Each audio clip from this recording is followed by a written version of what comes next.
Welcome to another session of CEC Gurukul lectures on plant reproductive biology. In the last class, we talked about anther. We did talk about flower being the reproductive structure in angiosperms.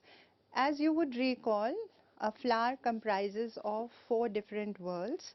Starting from the outside, these are calyx, corolla, androecium and gynoecium. So in the previous lecture, we talked about anther in detail. We did talk about the different wall layers of anther, which are the epidermis, the endothecium, the middle layers and the tapetum.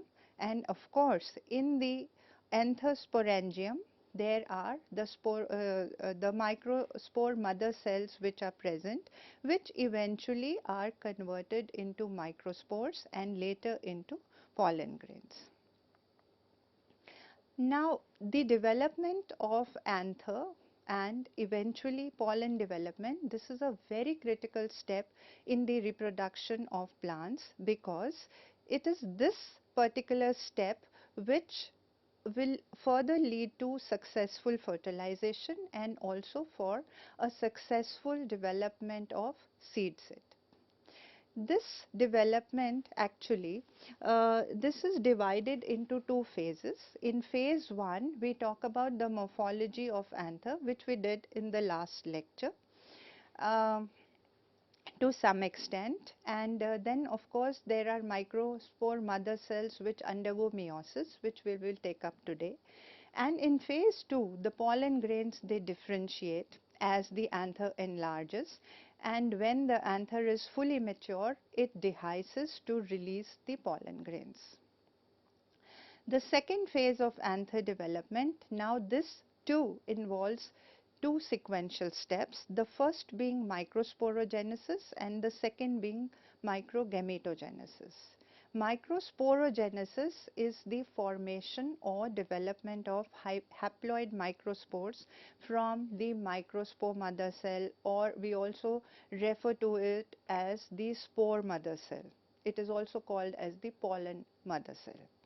Second phase is microgametogenesis, or the second step, that is the formation of male gametes. Transformation of microspore to pollen grain. We did discuss in the last lecture that pollen grain is the male gametophyte in flowering plants, and in this pollen grain there is formation of the 2 male gametes, which are also called as the 2 sperm cells, which takes place by mitotic divisions.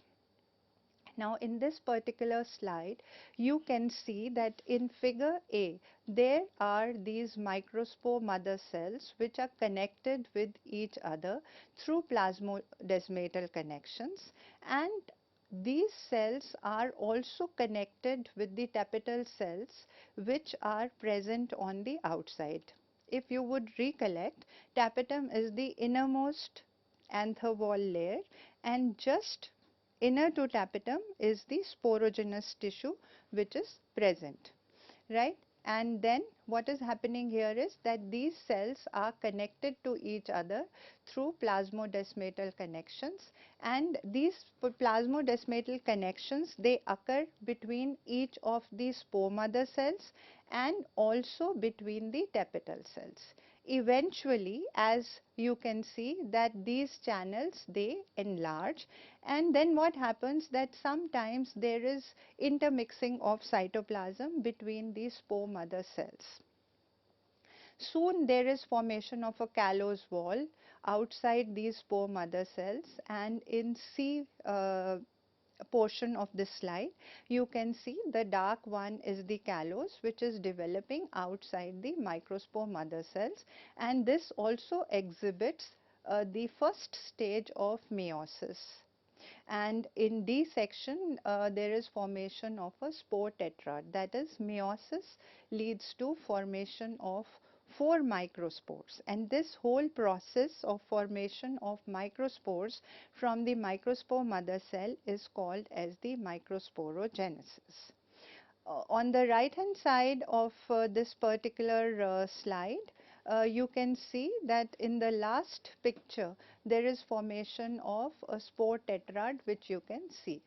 Now I would just like to repeat that a sporogenous cell can directly function as the microspore mother cell, or it can undergo a few more mitotic divisions before it enters into meiosis.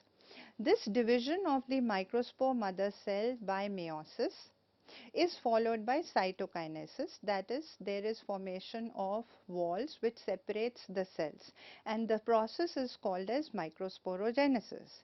Each microspore mother cell gives rise to 4 haploid microspores by the process of meiosis. Now this aggregation of 4 microspores is called as a tetrad.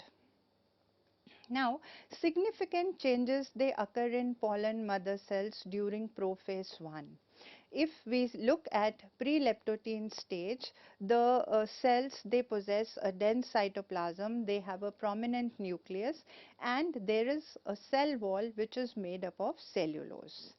The pollen mother cells are very rich in all the organelles like the plastids, mitochondria, etc., and they are interconnected with each other and also connected with tapetal cells through plasmodesmata, as I showed you in the last slide. So as the process of meiosis progresses, this protoplasm of the cell, it is withdrawn from the cell wall. So when the protoplasm is withdrawn, there is some space which is created between the cell wall and the plasma membrane. So within this space which is created, each meiocyte, it secretes a temporary callose wall in this space. Now once this callose wall is secreted, the connections of the spore mother cell with the tapetum, they are severed or they are broken down.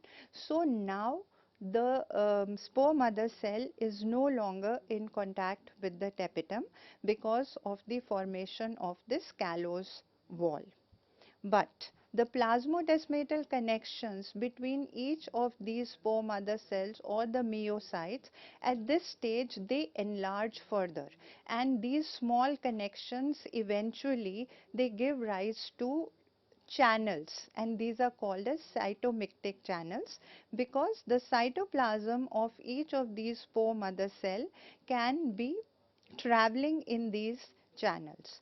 So because all the cytoplasm is mixed up now, so there is this syncytium which is created, which leads to mixing of cytoplasm and also of chromatin between those meiocytes which are in close proximity of each other. And because of this mixing of cytoplasm, all the spore mother cells, or we call them as meiocytes, they remain in the same stage of development. Okay. So by the end of prophase 1, these cytoplasmic channels are blocked, and once the cytoplasmic channels are blocked, the synchrony in the development and in the process of meiosis, which was earlier present because of cytoplasm being common, that is lost at this stage. Now this is the most critical event of microsporogenesis. As you would know that meiosis is always preceded by chromosomal duplication in a diploid cell. So with this there is formation of 4 haploid cells. Meiosis 1 of course is a reduction division, and this reduces the chromosome number from diploid to haploid. Meiosis 2 is an equational division, and it can also be considered as a normal mitotic division. Now in this particular slide you can see that there is duplication of chromosome, there is aggregation, and of course there is metaphase 1, and then there is anaphase 1. Of course there is then the second meiotic division, and in the end, in the last picture, you can see that there is formation of 4 cells or 4 microspores which are arranged in a tetrad.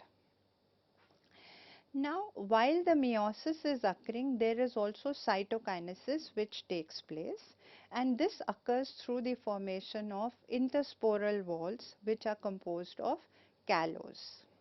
Here I would like to mention that initially when we were talking about the wall formation, that is the wall of spore mother cells, that was made up of cellulose, and now this intersporal wall, this is made of callus.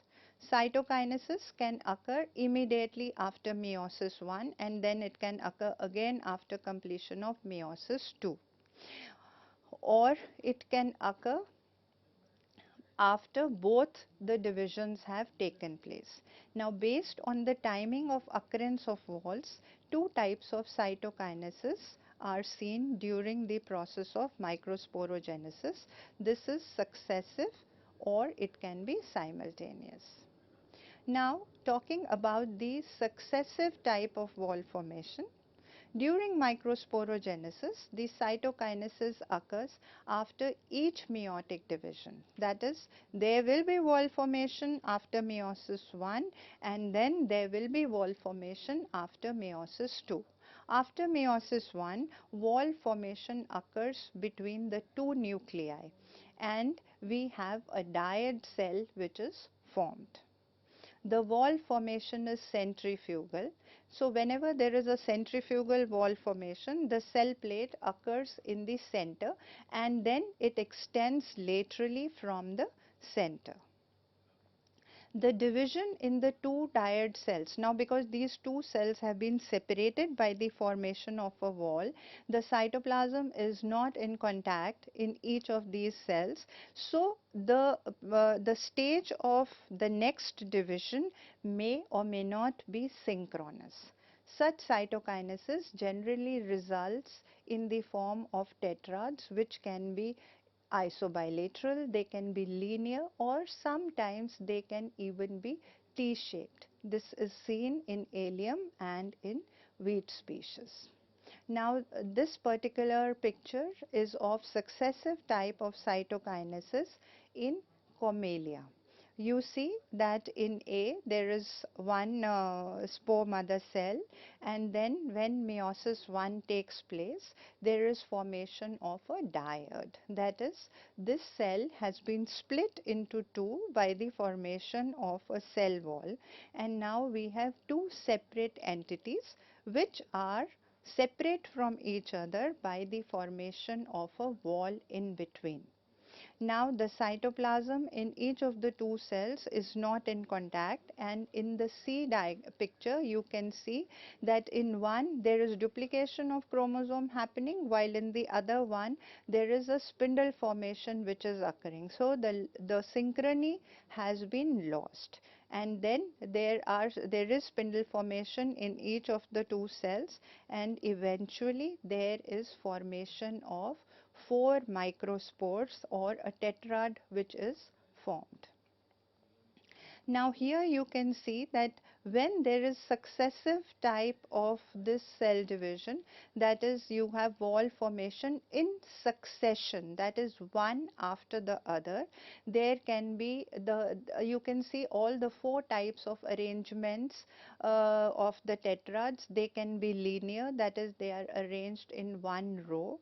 They can have a T-shaped arrangement where there are two microspores and two form a T-shaped structure. Then there is a decussate arrangement, and of course there is a tetragonal arrangement.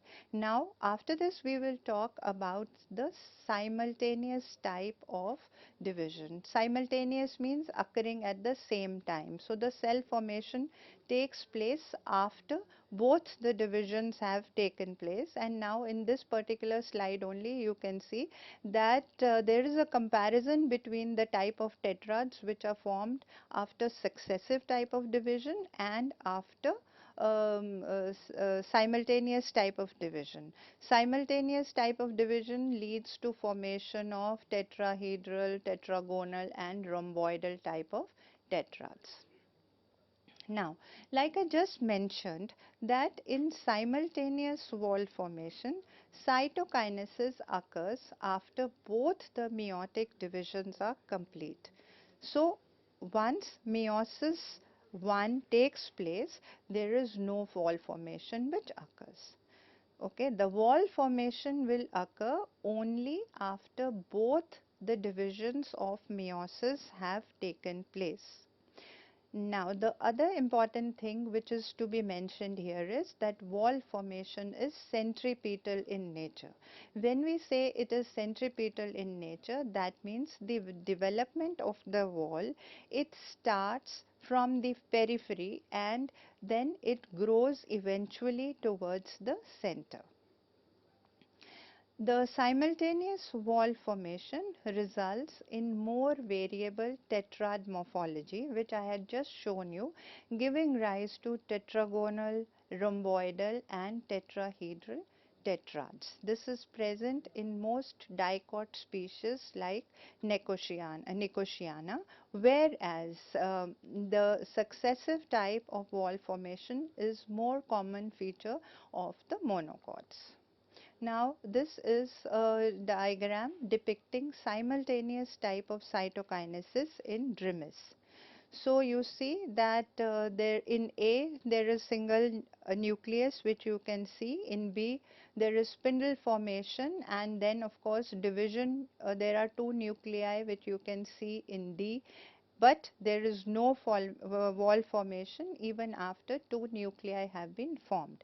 Now, each of these two nuclei, they undergo another mitotic division and there is formation of four nuclei or a tetrad, and then the wall formation takes place. So, that's why we say that this is simultaneous type of cytokinesis which is observed in Drimys. So, what has happened? This meiotic division or meiosis has resulted in the formation of four microspores, and this is what we call as a microspore tetrad. Four microspores are produced by meiosis in microspore mother cell. These are completely isolated from one another, and they are also isolated from all other spores which are present because of the formation of the wall. Now, once this callose wall is dissolved, then only they are set free in the anther locule. How does this callose wall degrade or dissolve? Okay. If you would recollect, in the last class we did talk about the functions of the tapetum. Now, one of the functions of tapetum is to secrete the callase enzyme. So, this callase enzyme is instrumental in the degradation of this callose wall. So, the callase degrades the callose wall. The time of liberation of this callase enzyme is very important, because if callase is not released at the right time, by this I mean that if it is released before time or later than the time designated, then it can lead to the sterility of the anther. Aristolochia elegans is the only species where we have all five types of microspore arrangements of the tetrad which are seen. There is tetrahedral arrangement. You can see three microspores in one plane here. The fourth one is in a different plane. In isobilateral arrangement, you can see all the four microspores. Then of course there is this decussate arrangement where you see one at the top, two in the middle and one at the bottom. And then of course, like I mentioned earlier, there is this linear arrangement where you have all the four microspores lined up together, and the last or the fifth type of orientation is the T-shaped orientation. Now, this callose wall is of great significance in the development of the microspores or in the whole process of microsporogenesis. As we have already mentioned, that this callose isolates the meiocytes from other sporophytic tissues, right? So, and another important function is because it is totally covering the myocytes. It is preventing these myocytes from dehydration under water stress conditions. I would like to mention here that when the pollen grains are shed or when the anther dehisces, they are shed in a semi-desiccated condition. So at that time it is the callose before dehiscence, it is the callose which is preventing these myocytes from dehydration. Also, of course, all the nutrition for the growth and the development of the microspore comes from the anther wall, from the middle layers and from the tapetum, and which pass through these callose. But this callose allows only essential nutrients and signals to pass. The callose acts as a temporary wall which prevents the products of meiosis from fusing or coalescing with each other. They cannot fuse to each other, so they are separated. It's a wall which is preventing them to barge into each other. Callose is also very important because it lays a template for exine sculpturing patterns on pollen grains. Pollen grains are very unique in their morphology, and they have different types of designs or patterns which are formed on the exine.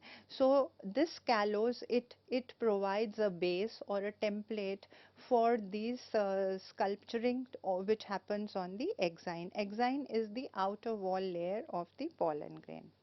Callose also acts as a reserve food material for the growing myocytes, because as they are growing they need a lot of nutrition, and this callose is the one which serves as a reserve food material for the growing myocytes.